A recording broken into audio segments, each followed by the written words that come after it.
Good morning students, myself Dr. Deepti Srivastava, Assistant Professor Botany, Guest Faculty, कमला राय college Gopalganj.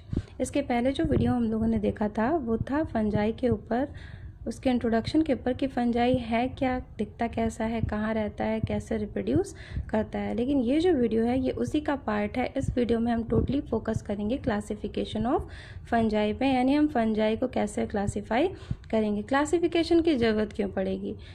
अगर एक organism रहता तो उसको क्लासिफिकेशन की ज़रूरत नहीं पड़ती। जब डाइवर्सिटी होगी, ढेर सारे फंगल और स्पीशीज़ होंगे तो उनको हम आइडेंटिफाई करने के लिए, कैटेगराइज करने के लिए क्लासिफिकेशन की मदद लेंगे। तो फंजाई का क्लासिफिकेशन पढ़ने से पहले सबसे पहले हम ये जानने की कोशिश करेंगे कि क्लासिफिकेशन है क्या और इसका पर्पज़ क्या है क्लासिफिकेशन का। ये जो क्लासिफिकेशन है या पर्पस ऑफ क्लासिफिकेशन है, ये केवल फंजाई पे ही नहीं, ये हर उस ऑर्गेनिज्म पे लागू होगा। जैसे एल्गी पे, टेरिडोफाइट, ब्रायोफाइट्स, जिम्नोस्पर्म्स, एंजियोस्पर्म्स, इन सब के क्लासिफिकेशन पे ये लागू होगा। तो क्लासिफिकेशन है क्या? The system of dividing and arranging the organism into different groups and subgroups on the basis of similarities and dissimilarities is known as classification। यानी किसी भी ऑर्गेनिज्म को उसकी समानता और असमानता के आधार पर डिफरेंट ग्रुप्स में बांटना ही क्या कहलाता है? क्लासिफिकेशन कहलाता है। तो अब क्लासिफिकेशन का पर्पस क्या है? तो सबसे पहला पर्पज़ है कि to facilitate identification of unknown species, यानी हमको अगर उस पर्टिकुलर ऑर्गेनिज्म की कोई नई स्पीशीज़ मिली है तो उसके आइडेंटिफिकेशन को फैसिलिटेट करना। दूसरा क्या है? To help in knowing the relationship among different group of organism, यानी जो भी हमको नया ऑर्गेनिज्म मिला है हम ये जानने की कोशिश करेंगे कि जो डिफरेंट ग्रुप्स हैं उससे ऑर्गेनिज्म का कोई रिलेशनशिप है या नहीं है। तीसरा क्या है? To evolve the origin and to trace the evolution of species, यानी हम ये जानने की कोशिश करेंगे कि वो पर्टिकुलर स्पीशीज़ कैसे इवॉल्व हुई है, कैसे उसकी ओरिजिन हुई है। तो ये तीन जो है वो पर्पज ऑफ क्लासिफिकेशन है। तो सबसे पहले हम देखेंगे कि सबसे जो पहला क्लासिफिकेशन था लिविंग ऑर्गेनिज्म का वो लिनियस ने 1758 में दिया था और इन्होंने लिविंग ऑर्गेनिजम्स को 2 किंगडम में डिवाइड कर दिया था, that is plant and animal. तो प्लांट्स में इन्होंने उन सारे प्लांट्स को डाल दिया था, चाहे वो एल्गी हो, ब्रायोफाइट्स हो, फंजाई हो, जिम्नोस्पर्म हो, एंजियोस्पर्म हो, ये सारे डिफरेंट ग्रुप ऑफ प्लांट्स को इन्होंने एक ही कैटेगरी में प्लांट्स में डाल दिया था। और दूसरा जो भी एनिमल्स है, चाहे वो 4 पैर वाले एनिमल्स हो, चाहे वो रेंगने वाले एनिमल्स हो, उन सबको उन्होंने एक किंगडम एनिमल में डाल दिया था। लेकिन ये जो सिस्टम ऑफ क्लासिफिकेशन है ये अप्रूव्ड नहीं हो सका क्योंकि इसमें कहीं भी फंजाई को कोई जगह नहीं मिली और जैसे यूग्लिना, क्लेमाइडोमोनास जैसे ऑर्गेनिज्म है उनको इसमें कोई जगह नहीं मिली, इसलिए 2 सिस्टम क्लासिफिकेशन जो है वो एक्सेप्ट नहीं हुआ। नेक्स्ट है 1969 में R.H. विटेकर ने एक क्लासिफिकेशन प्रपोज किया था, दैट इज़ 5 किंगडम क्लासिफिकेशन। इन्होंने क्या किया था? सारे लिविंग ऑर्गेनिज्म को 5 किंगडम में बांट दिया था। अब इन जो 5 किंगडम में बांटा था उसका क्राइटेरिया था बांटने का, इन्होंने 3-4 पॉइंट सेलेक्ट किए थे जिसके बेसिस पे इन्होंने उन ऑर्गेनिज्म को क्लासिफाई किया था। तो जो सबसे पहला पॉइंट था that is complexity of body structure, यानी या तो वो ऑर्गेनिज्म यूनिसेलर होगा या मल्टी सेलर होगा। तो बॉडी स्ट्रक्चर के आधार पे इन्होंने पहला अपना पॉइंट रखा था क्लासिफिकेशन का। दूसरा था सेल स्ट्रक्चर की जो ऑर्गेनिज्म है वो प्रोकैरियोटिक ऑर्गेनिज्म है या यूकैरियोटिक ऑर्गेनिज्म है। तो जैसा कि पिछले वीडियो में हमने बताया था कि फंजाई क्या है? यूकैरियोटिक ऑर्गेनिज्म है। तो यूकैरियोटिक ऑर्गेनिज्म हम कहते किसको हैं? ऐसे ऑर्गेनिज्म जिनका डीएनए जो है वो न्यूक्लियर मेम्ब्रेन से बाउंड होता है उसको हम यूकैरियोटिक ऑर्गेनिज्म बोलते हैं। और ऐसे ऑर्गेनिज्म जिनका जेनेटिक मटेरियल मेम्ब्रेन बाउंड नहीं होता है उनको हम प्रोकैरियोटिक ऑर्गेनिज्म बोलते हैं, जैसे कि बैक्टीरिया। तो जो दूसरा पॉइंट था इनके क्लासिफिकेशन का, जो दूसरा बेसिस था वो सेल स्ट्रक्चर के बेसिस पे था कि ऑर्गेनिज्म प्रोकैरियोटिक है या यूकैरियोटिक है। तीसरा है source and mode of nutrition, कि जो पर्टिकुलर ऑर्गेनिज्म है वो कैसे अपना फूड लेता है, या वो लिविंग होस्ट से लेता है या डेड डिकेइंग मैटर से लेता है, क्या वो फोटोसिंथेसिस करता है या वो हेटेरोट्रॉफ है, दूसरों पर डिपेंड रहता है अपने फूड के लिए। ये तीसरा पॉइंट था क्लासिफिकेशन का। चौथा था लाइफस्टाइल पैटर्न, कि जो पर्टिकुलर ऑर्गेनिज्म है वो या तो प्रोड्यूसर होगा, कंज्यूमर होगा या डिकम्पोजर होगा। प्रोड्यूसर मतलब कि जितने भी प्लांट्स हैं वो सब क्या हैं, प्रोड्यूसर्स हैं। प्रोड्यूसर्स मीन्स कि ऐसा ऑर्गेनिज्म जिनके पास क्लोरोफिल है और वो सनलाइट के प्रेजेंस में क्लोरोफिल का यूज़ करके अपना फूड खुद प्रिपेयर करते हैं। और जो ऑर्गेनिज्म इन पे डिपेंड रहते हैं they are called as consumers.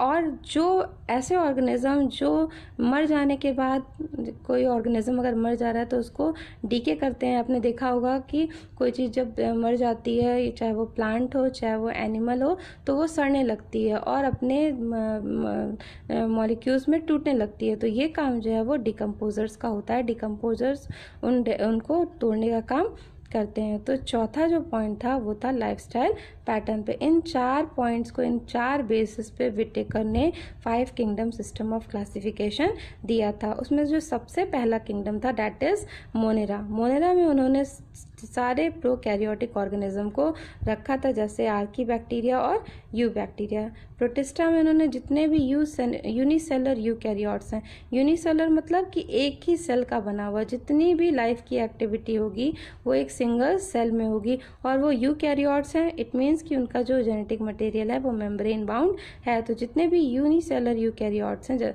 उन सबको उन्होंने प्रोटिस्टा में रखा है। इसमें जितने भी फोटोसिंथेसिस करने वाले ऑर्गेनिज्म हैं, जितने कंज्यूमर्स हैं, प्रोटोजोअन्स हैं, उन सबको उन्होंने प्रोटिस्टा में रखा था। विटेकर का सिस्टम क्लासिफिकेशन ऐसा है जिसमें पहली बार फंजाई को एक किंगडम का दर्जा मिला था। और पहले भी हम लोग डिस्कस कर चुके हैं, फंजाई है क्या, यूकैरियोटिक हेटेरोट्रॉफिक ऑर्गेनिज्म है। यूकैरियोटिक मतलब इनका जो जेनेटिक मटेरियल है वो मेम्ब्रेन बाउंड है। हेटेरोट्रॉफ्स हैं क्योंकि इनके पास क्लोरोफिल नहीं है, इसलिए अपने फूड के लिए दूसरे अदर लिविंग या डेड डिकेइंग मैटर पे ये डिपेंड रहते हैं।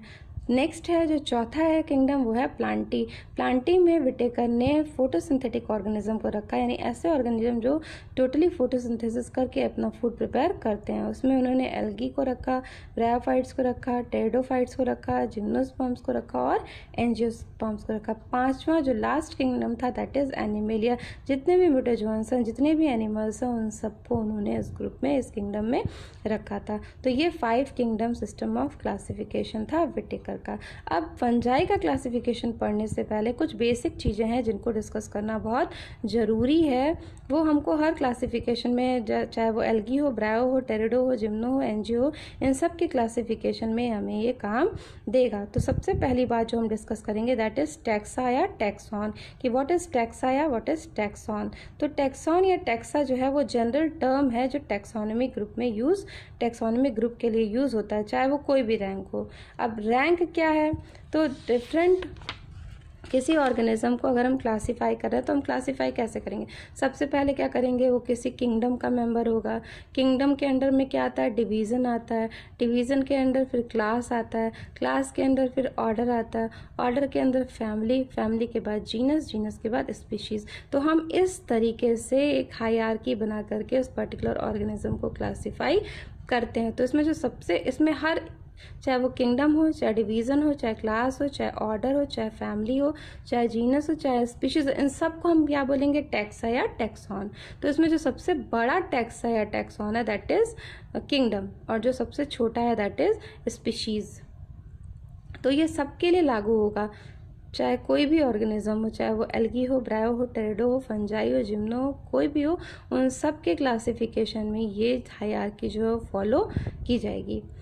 तो इंटरनेशनल कोड ऑफ नॉमेनक्लेचर जो है उसके अकॉर्डिंग जितने भी टैक्स हैं उन सब का अपना स्टैंडर्ड एंडिंग है, यानी लास्ट में उनके हम आइडेंटिफाई कर सकते हैं कि उनके एंडिंग के से देख करके कि वो पर्टिकुलर कौन सा टैक्सा है, आइदर वो किंगडम है, डिवीज़न है, क्लास है, ऑर्डर है, फैमिली है, क्या है।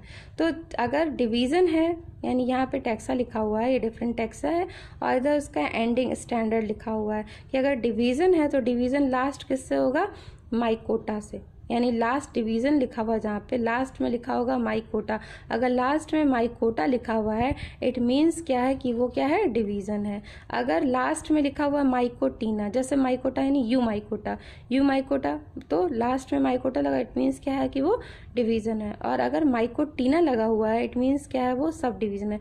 जैसे एस्को माइकोटीना, तो माइकोटीना लास्ट में लगा हुआ इट मीन्स वो सब डिवीज़न है। अगर क्लास है तो लास्ट में लिखा होगा माइसीट्स, जैसे कि एस्कोमाइसीट्स, तो एस्कोमाइसीट्स लास्ट में क्या लिखा हुआ, माइसीट्स, तो इट मीन्स क्या है, ये क्लास को रिप्रेजेंट कर रहा है। अगर माइसिटीडी लिखा हुआ है लास्ट में तो ये सब क्लास को डिपेंड करेगा। अगर एस लिखा हुआ है लास्ट में तो ये ऑर्डर को डिनोट करेगा। जैसे पेरेनोस्पोरेज, तो पेरेनोस्पोरेज जो है वो क्या हो गया, ऑर्डर हो गया। फिर है फैमिली, अगर फैमिली है तो लास्ट में लिखा होगा ACAE, ठीक है। जैसे एल्ब्यूजिनेसी, ये क्या है, फैमिली है, लास्ट में ACEAE लिखा हुआ है तो इट मीन्स ये फैमिली को डिनोट कर रहा है। तो जितने भी टैक्सा हैं उन सब का अपना स्टैंडर्ड एंडिंग है। इस एंडिंग को देख करके हम जान सकते हैं कि इस किस पर्टिकुलर टैक्सा को रिप्रेजेंट कर रहा है। तो अब हम बात करें अगर फंजाई के क्लासिफिकेशन की, तो डिफरेंट क्लासिफिकेशन दिया गया है फंजाई के लिए time to time. Different workers ने, डिफरेंट माइकोलॉजिस्ट ने time to time different type का क्लासिफिकेशन दिया है। उसमें कुछ नाम है, जैसे मार्टिन्स ने दिया है 1955 में, CI एलेक्सोपोलस ने दिया है 1962-66 में, और एंसवर्थ ने दिया है 1966-73 में।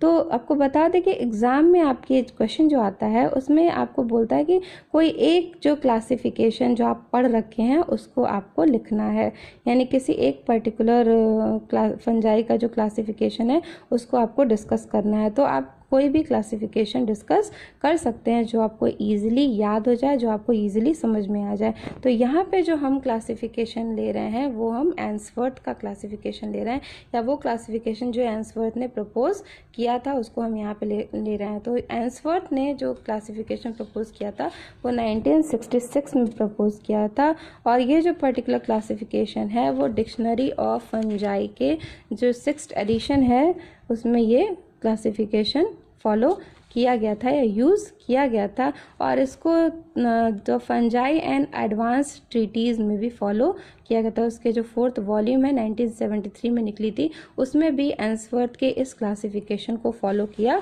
गया था। अब एंसवर्थ का क्लासिफिकेशन है क्या, तो एंसवर्थ ने क्या किया है, एंसवर्थ ने क्या किया है कि किंगडम माइकोटा, यानी एंसवर्थ ने एक जो किंगडम है वो फंजाई को जो किंगडम है उसको माइकोटा में डाल दिया है, यानी किंगडम माइकोटा, ठीक है। अब इस माइकोटा को उन्होंने क्या किया, 2 डिवीजन्स में बांट दिया, यानी ये जो किंगडम है ये 2 डिवीजन में डिवाइड हो गया, myxo mycota and you mycota. यानी किंगडम माइकोटा, फंजाई का जो किंगडम है दैट इज माइकोटा, माइकोटा यानी फंजाई, जो फंजाई जो किंगडम है यानी माइकोटा जो किंगडम है उसको 2 डिवीजन्स में उन्होंने बांट दिया, मिक्सो माइकोटा और यू माइकोटा। तो जो मिक्सो माइकोटा है उसमें क्या आ गया, स्लाइमोल्ड्स, यानी मिक्सो माइकोटा के जो मेंबर्स हैं उनको कहते हैं स्लाइमोल्ड्स, और यू माइकोटा क्या हो गया, उनको कहते हैं ट्रू फंजाई। तो ट्रू फंजाई हम किसको कहेंगे और मिक्सो स्लाइमोल्ड्स हम किसको कहेंगे, तो यहाँ पे एक डिफ्रेंसिएशन है कि स्लाइमोल्ड्स क्या हैं, ये ऐसे फंजाई हैं जिनके पास सेल वॉल नहीं होती है, यानी इनके पास सेल वॉल होती ही नहीं है, चाहे काइटिन की चाहे फंगल सेलुलोज किसी की भी बनी हुई सेल वॉल नहीं पाई जाती है। लेकिन जो यू माइकोटा हैं जो ट्रू फंजाई हैं उनके पास काइटिन या सेलुलोज की बनी हुई सेल वॉल होती है। और यहाँ पे क्या है, इनके पास क्योंकि सेल वॉल नहीं होती है इसलिए इनको जोकर्स ऑफ प्लांट किंगडम भी कहते हैं स्लाइमोल्ड्स को, क्योंकि सेल वॉल क्या है, रिजिड हार्ड मटेरियल है जो कि पर्टिकुलर सेल को शेप प्रोवाइड करता है। और यहाँ पे क्या है, इस फंगल सेल के पास सेल वॉल नहीं है तो ये कोई भी शेप एक्वायर कर सकता है। तो इसमें इसको इन्होंने क्या किया, 4 फैमिलीज में डिवाइड कर 4 क्लासेस में डिवाइड कर दिया, सॉरी मिक्सोमाइकोटा को इन्होंने 4 क्लास में डिवाइड किया। पहली जो क्लास थी वो थी एक्रेशियोमाइसीट्स, दूसरी थी हाइड्रोमिक्सोमाइसीट्स, तीसरी मिक्सोमाइसीट्स और चौथी जो है वो प्लाज्मोडियोफोरोमाइसीट्स। अब इनके जो मेंबर्स हैं इन क्लास के, उन सबको क्या कहा जाता है? प्लाज्मोडियम। जैसे अमीबा जानते हैं आप लोग, अमीबा, वैसे ही ये क्या है? ये भी प्लाज्मोडियम भी होता है। इसके पास सेल वॉल नहीं होती है, सेल मेम्ब्रेन होती है, अंदर साइटोप्लाज्म होता है, न्यूक्लियस होता है, अदर सेल ऑर्गेनेल्स होते हैं, और ये सर्कुलर स्ट्रक्चर है। और ये क्योंकि सेल वॉल नहीं है तो ये कोई भी शेप एक्वायर कर लेता है। ट्रू फंजाई क्या है? वो फंजाई हैं जिनके पास सेल वॉल होती है, काइटिन या फंगल सेलुलोज की बनी हुई सेल वॉल होती है, और ये मेनली कैसे होते हैं? यूनिसेलुलर से लेकर के फिलामेंटस तक होते हैं। अब उन्होंने क्या किया? यूमाइकोटा ट्रू फंजाई को 5 सब डिविजन्स में डिवाइड किया एंसवर्थ ने। उसमें जो सबसे पहला डिवीजन है दैट इज मैस्टिगोमाइकोटीना। देखिए अभी हमने इसके पहले डिस्कस किया था माइकोटीना, यहाँ पे माइकोटीना लगा हुआ है, इट मीन्स ये क्या है? ये सब डिवीजन है। तो मैस्टिगोमाइकोटीना को उन्होंने 3 क्लासेस में डिवाइड किया, काइट्रीडियोमाइसीट्स, हाइफोकाइट्रीडियोमाइसीट्स और ओमाइसीट्स। ये सब जो क्लासिफिकेशन किया है एंसवर्थ ने, ये स्पोर के आधार पे किया है। जैसे मैस्टिगोमाइकोटीना के जो मेंबर्स हैं उन सब में जू स्पोर्स पाए जाते हैं या प्लानोस्पोर्स पाए जाते हैं, ये मोटाइल स्पोर्स होते हैं। तो मुझे इन तीनों क्लासेस में जो मेंबर्स हैं इन सब में जो स्पोर्स हैं वो कैसे हैं? प्लानोस्पोर्स हैं। किसी के पास 1 फ्लैजिला है, किसी के पास 2 फ्लैजिला है, किसी के पास ऊपर फ्लैजिला है, किसी के एंटीरियर पोजीशन पे है, किसी में पोस्टीरियर पोजीशन पे है, और किसी में एंटीरियर पोस्टीरियर दोनों है। तो मैस्टिगोमाइकोटीना को 3 क्लासेस में डिवाइड किया, काइट्रीडियोमाइसीट्स, हाइफोकाइट्रीडियोमाइसीट्स एंड ओमाइसीट्स। नेक्स्ट जो डिवीजन सब डिवीजन है दैट इज जाइगोमाइकोटीना। जाइगोमाइकोटीना को एंसवर्थ ने 2 क्लास में डिवाइड किया, जाइगोमाइसीट्स और ट्राइकोमाइसीट्स। अब जाइगोमाइकोटीना की खासियत है कि यहाँ पे जो पर्टिकुलर स्पोर्स हैं वो कैसे हैं? जाइगोस्पोर्स हैं, यानी जो सेक्सुअल स्पोर्स हैं दे आर जाइगोस्पोर्स। और यहाँ पे जो ए सेक्सुअल स्पोर्स हैं उनको बोलते हैं स्पोरेंजियोस्पोर्स, जो कि कवरिंग के अंदर पाए जाते हैं, जिसको बोलते हैं स्पोरेंजियम। ये जो भी हम डिवीजन पढ़ रहे हैं, सब एंसवर्थ का जो ये क्लासिफिकेशन हम पढ़ रहे हैं, ये आगे जाकर के आगे के वीडियोज में हम डिटेल में एक एक पर्टिकुलर डिवीजन को, एक एक पर्टिकुलर सब डिवीजन को डिटेल में डिस्कस करेंगे। यहाँ पे अभी हम खाली देख रहे हैं कि एंसवर्थ का सिस्टम ऑफ क्लासिफिकेशन है क्या, और उन्होंने कितने डिवीजन्स और कितने सब डिवीजन्स में बांटा है फंजाई को। तो नेक्स्ट जो सब डिवीजन है दैट इज एस्कोमाइकोटीना। एस्कोमाइकोटीना के जो मेंबर्स हैं उनमें स्पेशल टाइप ऑफ स्पोर पाया जाता है दैट इज एस्कोस्पोर्स, जो एक कवरिंग के अंदर बनता है, जिसको उस कवरिंग को बोलते हैं एस्कस। तो इस एस्कोमाइकोटीना को एंसवर्थ ने 6 क्लासेस में डिवाइड किया है। जैसे हेमी एस्कोमाइसीट्स, जो ईस्ट है, आप जानते होंगे ब्रीवर्स ईस्ट, जिसको बेकरी में यूज करते हैं, वो हेमी एस्कोमाइसीट्स का मेंबर है। नेक्स्ट जो क्लास है वो है लॉकुलो एस्कोमाइसीट्स। नेक्स्ट जो क्लास है दैट इज लैक्टोमाइसीट्स।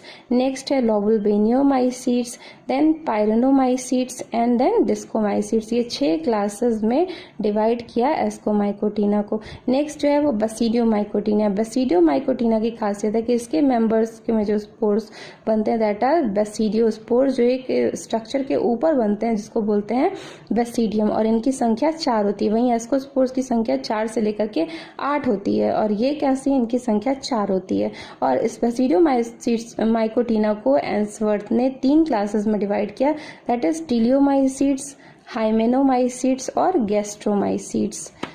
लास्ट जो सब डिवीजन है दैट इज ड्यूट्रोमाइकोटीना। ड्यूट्रोमाइकोटीना ये पर्टिकुलर वो फंजाई है, इसमें ग्रुप में आते हैं, सब डिवीजन में आते हैं, जो सेक्सुअल रिप्रोडक्शन नहीं कर सकते हैं। इस ग्रुप के जो मेंबर्स हैं उसमें केवल वेजिटेटिव और एसेक्सुअल रिप्रोडक्शन रिपोर्ट किया गया है। और इस ड्यूट्रोमाइकोटीना को एंसवर्थ ने 3 क्लासेस में डिवाइड किया था दैट इज ब्लास्टोमाइसीट्स, हाइफोमाइसीट्स और सीडोमाइसीट्स। यानी ये 3 क्लासेस में ड्यूट्रोमाइकोटीना को उन्होंने डिवाइड किया है।